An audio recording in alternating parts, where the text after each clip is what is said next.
Hi, and welcome back to Purple Color Life.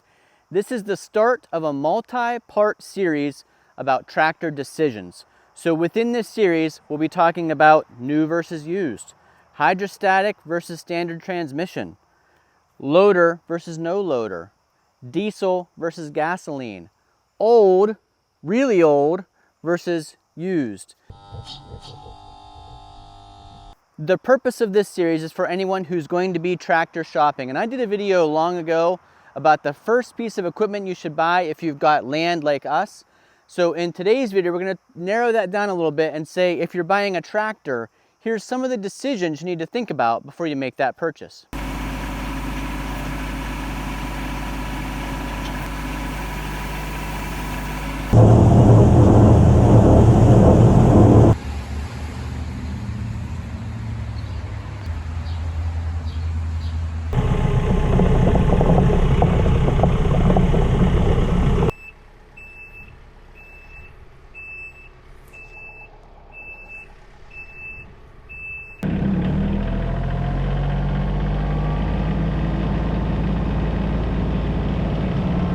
Within this series, you're going to see the 4 primary tractors that we use to maintain our approximately 100-acre homestead.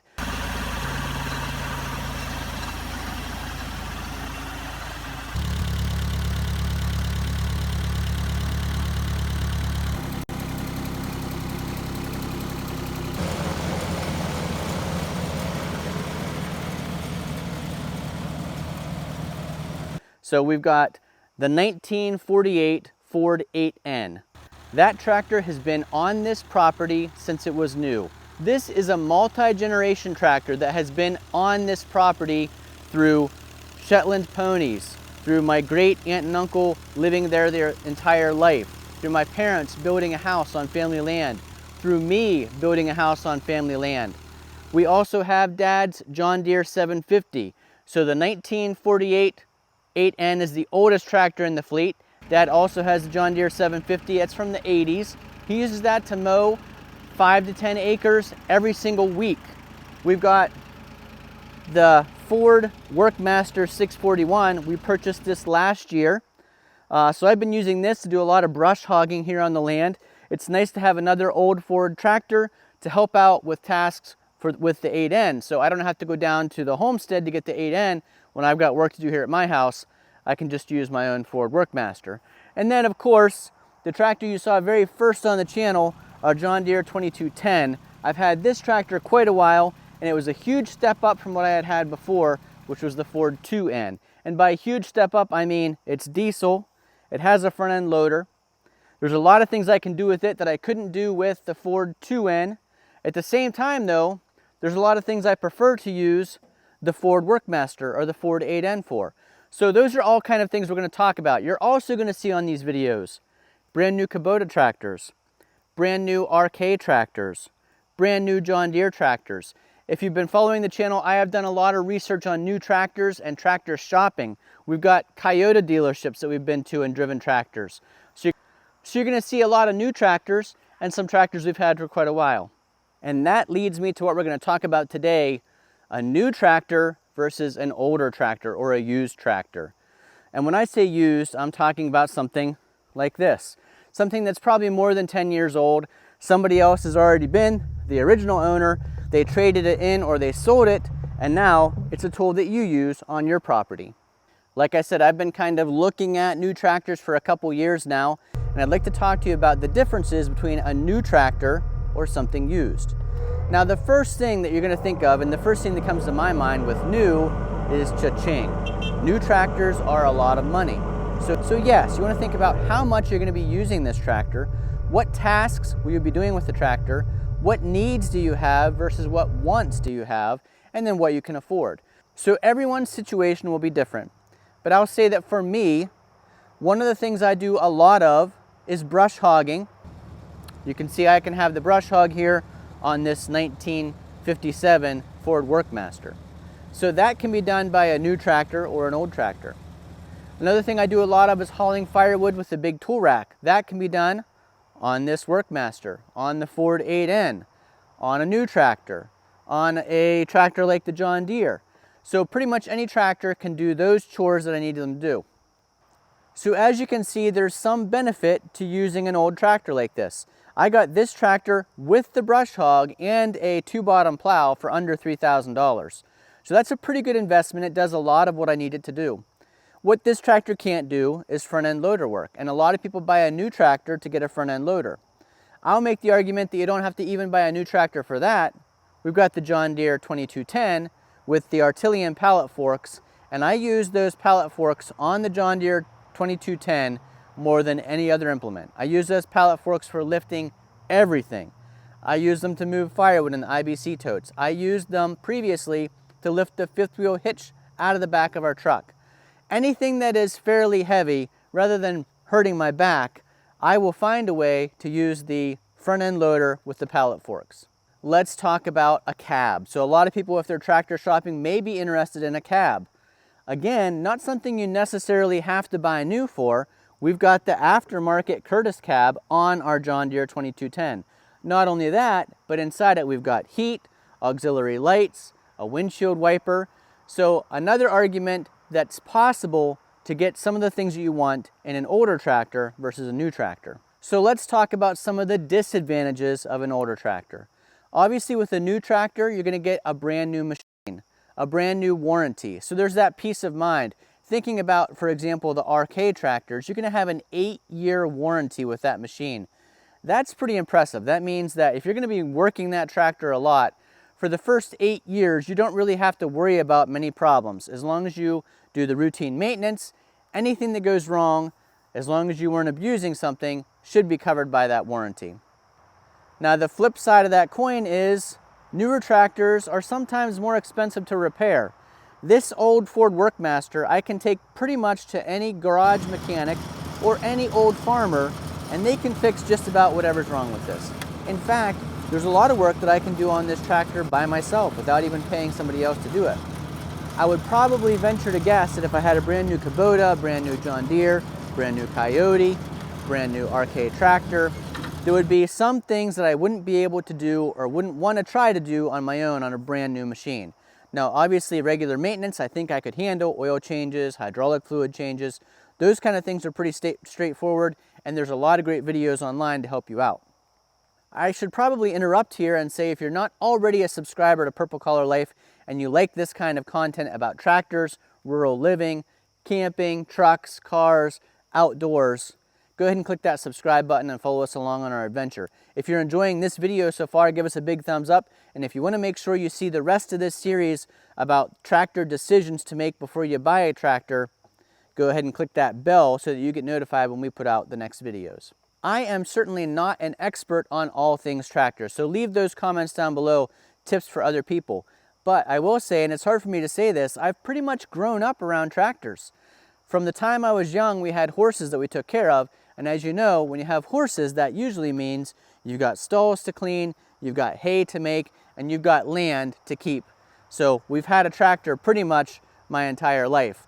I think probably the first tractor, the first farm tractor that I drove was the Cockshutt 540 tractor. That's a Canadian-made Oliver.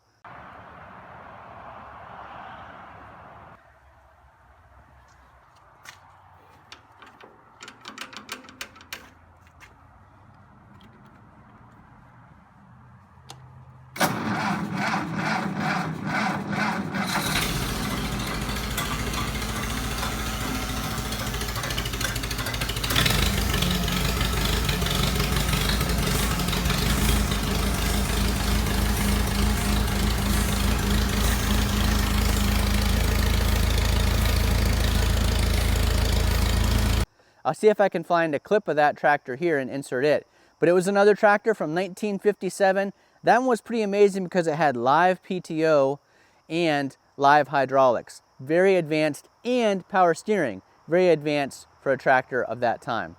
Going back to our initial premise here, new versus old, there are a lot of things you can do with a new tractor. For example, new tractors, if you want a cab, they usually have air conditioning and heat. They usually have surround speakers. They usually have a phone charging port. They usually have easier to use transmissions. So if you're looking at a hydrostatic new tractor, a lot of times they have high, medium, and low range. A lot of times new tractors have things like automatic throttle. So you hit a button and it's going to maintain the throttle for your loader work or maintain the throttle for your hydrostatic drive. So when you need to go faster, you push that hydrostatic paddle a little bit further, it's going to throttle up as it needs to. So those are some advancements on the new tractors that are pretty nice. They also have a little bit smoother working hydraulics. So on my John Deere 2210, my loader is a little bit jerky. And I've seen on a lot of Mike Morgan's videos on Outdoors with the Morgans, his Kubota tractor loaders are very smooth, which would be handy when you're handling something out of the back of a bed. Much better and safer to have smooth movement with that front end loader than the little bit of jerky movement I have with my older John Deere 2210. Another nice thing about a newer tractor is often dealer support. So even though this isn't a new tractor, I bought my John Deere 2210 used from a John Deere dealership. And that dealership has been outstanding. There have been several times this has needed work. They bring their flatbed out, load this up, take it up to the shop, work on it, and bring it back to me. No fee for the pickup or delivery, just because that's the kind of dealership they are. They do outstanding work. I trust them. I think that's an important thing when you're thinking about a dealership. If you're thinking about buying a new tractor, be comfortable with that dealership. Try to buy from a dealership that's close to you, that'll help support you when you have needs. Same thing for an RK tractor. I would buy probably an RK tractor if I live within proximity of a Rural King store that has service at that store. So that you know you could get that tractor there, they could work on it. Maybe they could even send someone to pick up your tractor and take it to the store. Those are kind of things you need to consider. That dealership relationship is key when considering a new tractor or even a used tractor like this one. Another nice thing about newer tractors is safety. If you look at this old Ford tractor, there is no ROPS. So you have to be extremely careful if you're pulling something like trying to yank a stump out. Even if you've got the brush hog on like this and you're going up an incline, there is no rollover protection system. You have to be extra careful with an older tractor like this.